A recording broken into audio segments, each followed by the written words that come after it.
Hello दोस्तों, मैं अतुल कुमार मसोतिया और स्वागत करता हूं आपके अपने चैनल एजुकेशन वर्ल्ड एकेडमी में, यानी ई वर्ल्ड एकेडमी में आपका बहुत बहुत स्वागत है। दोस्तों, आज मैं डिस्कस करने वाला हूं एसएससी सीजीएल में जो इंग्लिश आती है, इंग्लिश का सिलेबस क्या रहता है, उस सिलेबस को लेकर बात करूंगा आज। और इसी सिलेबस के आधार पे आपके एसएससी सीजीएल में जितनी भी इंग्लिश आएगी उसको पूरी की पूरी कवर कराऊंगा, वो भी बिल्कुल फ्री ऑफ कॉस्ट। तो यदि आप चाहते हैं ये सीरीज़ मेरी कंटिन्यू चलती रहे, so please support me, like share and comment. तो समय को बर्बाद ना करते हुए अपने इस आज के इस टॉपिक को स्टार्ट करते हैं। देखिए, जैसा कि मैंने लिखा हुआ है इंग्लिश सिलेबस। इंग्लिश सिलेबस किसका? एसएससी सीजीएल का। एसएससी सीजीएल में आपको क्या क्या आता है और किस तरीके से आपको तैयारी करनी है। और सबसे बड़ी बेहतर और आपके लिए बेनिफिशियरी बात होगी कि जब मैं एसएससी सीजीएल की तैयारी आपको कराऊंगा तो एसएससी सीएचएसएल की तैयारी ऑटोमेटिकली उसी के अंतर्गत आ जाती है। यानी आप एमटीएस एसएससी सीएचएसएल यानी combined higher secondary combined higher secondary का आप दे सकते हैं, कंबाइंड ग्रेजुएट लेवल का भी आप देंगे ही, और इसमें आपका मल्टीटास्किंग वाला भी आ जाएगा। आईबीपीएस जैसे एग्जाम भी इसमें कवर हो जाएंगे। यानी ऐसे जितने भी छोटे मोटे एग्जाम हैं इन सब में आपको बहुत ज़्यादा बेनिफिट मिलने वाला है। तो बने रहिए मेरे साथ और देखें इस वीडियो को बिल्कुल अंत तक। देखिए, मैं सबसे पहले जो बात करूंगा वो बेसिक फंडामेंटल को लेकर बात करूंगा। किसको लेकर करूंगा? बेसिक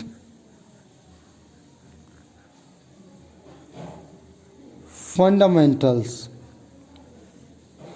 बेसिक फंडामेंटल्स को लेकर बात करूंगा। दूसरी में बेसिक फंडामेंटल्स जो आपको करा दिया जाएगा, तो दूसरा टॉपिक रहेगा आपका सेंटेंस को लेकर। किसको लगेगा? सेंटेंस को लेकर रहेगा। तीसरा टॉपिक जो आपका सबसे महत्वपूर्ण आता है, जब आपके सेंटेंस आपके हो जाते हैं तो सेंटेंस में मैं आपको कराऊंगा पार्ट्स ऑफ स्पीच।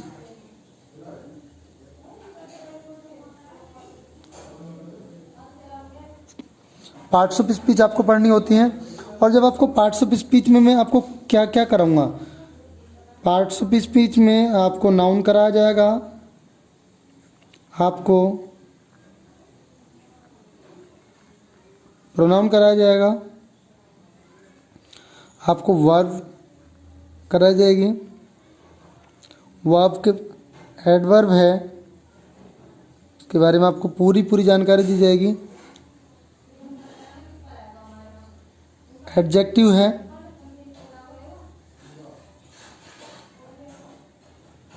प्रीपोजिशन आपको इसमें पढ़ना है। नंबर 7 आपको कंजक्शन पढ़ना है। उसके बाद आपको पढ़ना है इंटरजेक्शन, आपको पढ़ना है।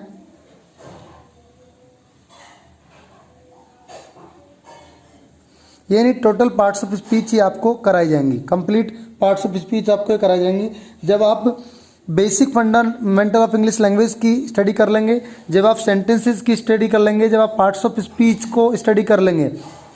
इसमें आपको स्टूडेंट सोच रहे होंगे सर आपने आर्टिकल तो बताया नहीं, आर्टिकल भी इसमें आता है। हाँ भी बिल्कुल आता है, आर्टिकल भी मैं इसी में कराऊंगा। पार्ट्स ऑफ स्पीच में ही वो एक डिटरमाइनर्स के अंतर्गत एक अलग ही टॉपिक रहेगा। ठीक है, जब आपको इतनी नॉलेज मैं आपको दे दूंगा तो उसी के बाद नंबर 4 में आपको लेके चलूँगा आपको एक्टिव और passive voice, active and passive voice आपको करने होंगे। 5th में आपका direct and indirect speech, direct and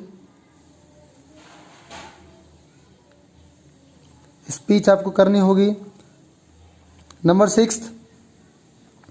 number 6 की हम बात करें तो नंबर 6 पे आपको एक्टिव पैसिव करा दूंगा, डायरेक्ट एंड इनडायरेक्ट में आपको करा चुका हूँगा।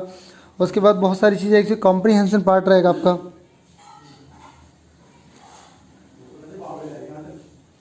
अनसीन पैसेज, क्लास टेस्ट आपको कराए जाएंगे। इस सारे टॉपिक इसके अंदर कवर कराए जाएंगे। और भी बहुत सारे टॉपिक हैं जो इसमें अंदर कवर कराऊंगा। अब बात करते हैं वोकैबुलरी को लेके। वोकैबुलरी में तुम्हें क्या क्या करना होगा? वोकैबुलरी में आपको करना होगा नेक्स्ट देखिए आगे मैं आपको क्या कराऊंगा, वोकेबलरी में जो आपका पार्ट रहेगा, वोकेबलरी में सबसे पहले बात करेंगे वन वर्ड सब्स्टिट्यूशन की। वन वर्ड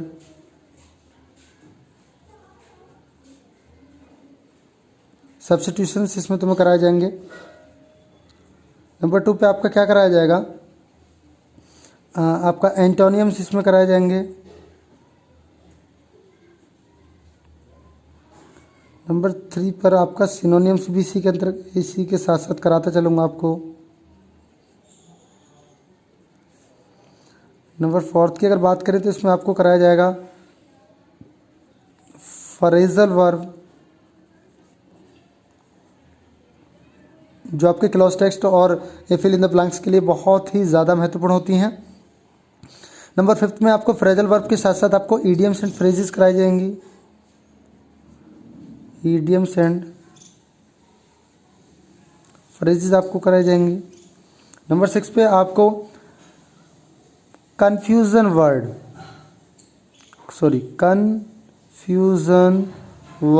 आपको कराए जाएंगे। कन्फ्यूजन मतलब ऐसे होमोफोन्स आपको इसी के साथ साथ करे जाएंगे।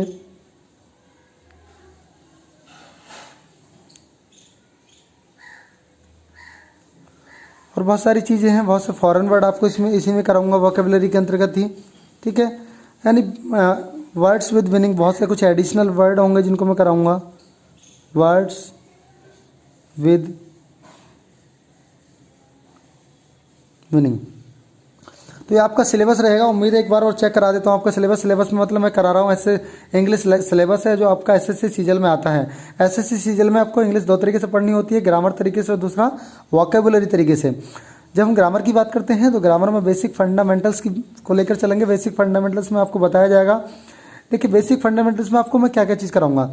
बेसिक फंडामेंटल्स में आपको बेसिक कॉन्सेप्ट बताया जाएगा, बेसिक चीज़ें बताई जाएंगी। लेटर क्या है, वर्ड क्या है, क्लास क्या है, सिलेबल क्या है, वो वर्ड्स क्या हैं, सेंटेंसेस क्या हैं। यानी ये जो बेसिक चीज़ें हैं, जो बेसिक बातें हैं, जो सभी को सिंपली पता होनी चाहिए, वो सारी बातें आपको बताई जाएंगी। उसके बाद देखेंगे कि आपको सेंटेंस पढ़ा जाएगा। सेंटेंस, बहुत से स्टूडेंट टेंस को ही सेंटेंस मान लेते हैं, ऐसा नहीं है भाई। सेंटेंस अलग है, टेंस अलग होते हैं। तो सेंटेंस को पढ़ाया जाएगा आपको। सेंटेंस कितने प्रकार के होते हैं, सेंटेंस के प्रकार बताए जाएंगे, यूजेस बताए जाएंगे इसके। यानी सेंटेंस कंपाउंड, सिंपल और कॉम्प्लेक्स सेंटेंस को मैं एक साथ लेकर चलूँगा, ठीक है।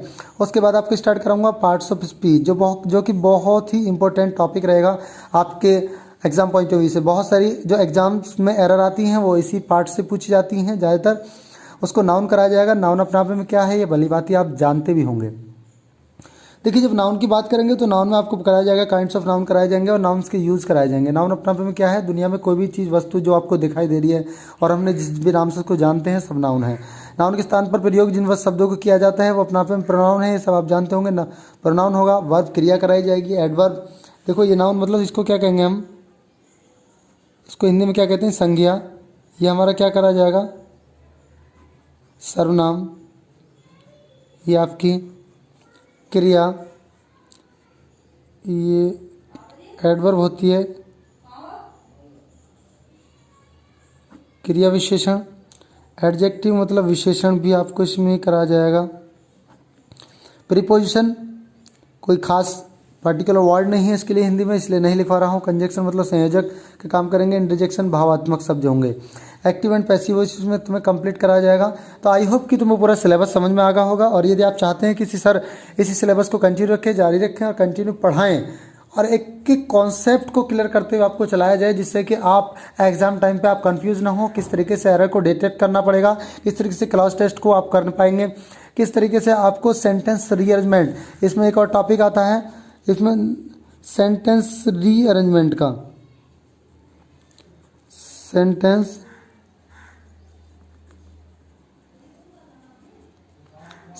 रीअरेंजमेंट मतलब सेंटेंस दिए होंगे, PQRS भी इसको बोल सकते हैं, ABCD आदि करके भी इसको बोला जा सकता है।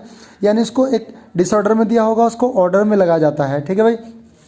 वोकैबुलरी में वन वर्ड सब्स्टिट्यूशन सबसे पहले आपको कराया जाएगा। सबसे पहले इसलिए कराया जाएगा क्योंकि इससे जुड़ी हुई बहुत सारी चीज़ों को आपको बताया जाएगा। तो वोकेबलरी मैं आपको जो कराने वाला हूँ वो आपको इस तरीके से कराऊंगा जिसको आपको पढ़ते पढ़ते यानी यूट्यूब पर देखते देखते आपको याद हो जाए। उसमें मैं आपको निमोनिक्स मेथड का प्रयोग कराऊंगा, रूट वर्ड से भी आपको बहुत सारे वर्ड्स कराए जाएंगे, एंटोनियम्स आपको कराए जाएंगे, एंटोनियम्स पिक्चर्स का यूज़ करा के भी कराए जाएंगे, एंटोनियम्स किसी स्टोरी के यूज़ में भी आपको कराएंगे, सिनोनिम्स आपको कराए जाएंगे। सिनोनिम्स मतलब पर्यायवाची, एंटोनियम्स मतलब विलोम शब्द जिनको बोला जाता है,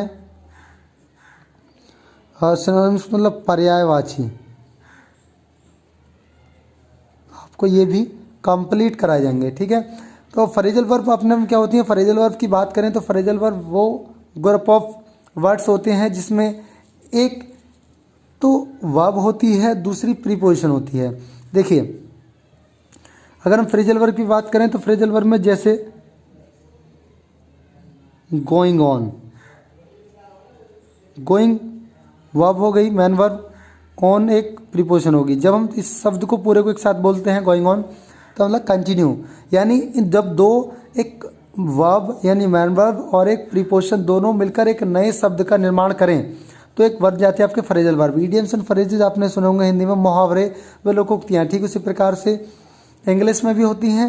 इंग्लिश में जैसे empty vessel sound much, Hindi में आपने बहुत सुना होगा, दादी माताओं को बोलते सुना होगा कि थोथा चना बाजे घना, ठीक है। इन सारी बातों को कन्फ्यूजन वर्ड मतलब ऐसे बहुत सारे शब्द होंगे जो आपको एक जैसे से देखने में लगेंगे लेकिन एक्चुअल में वो एक जैसे होंगे नहीं, ठीक है। होमोफोन्स भी बिल्कुल कन्फ्यूजन वर्ड ही होते हैं, एक्चुअल में इनकी साउंड एक सी होती है।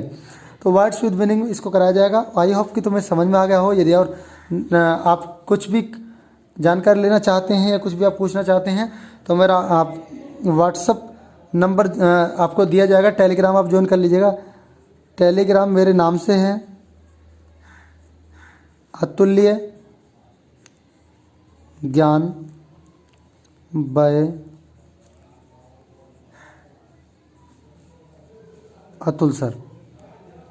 आप अतुल्य ज्ञान बाय अतुल सर के नाम से टेलीग्राम चैनल मतलब आप सर्च कर सकते हैं। उसमें बहुत सारी पीडीएफ अगर आपके लिए मैं लाता रहता हूँ जो आपके एग्जाम पॉइंट ऑफ व्यू से बहुत ही ज़्यादा महत्वपूर्ण होती हैं।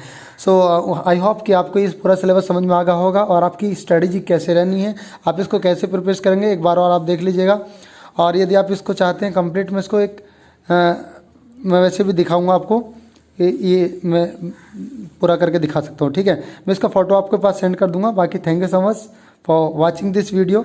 आई होप कि आप इसी स्ट्रेटजी के साथ आप पढ़ पाएँ और best of luck for your career. Thank you so much.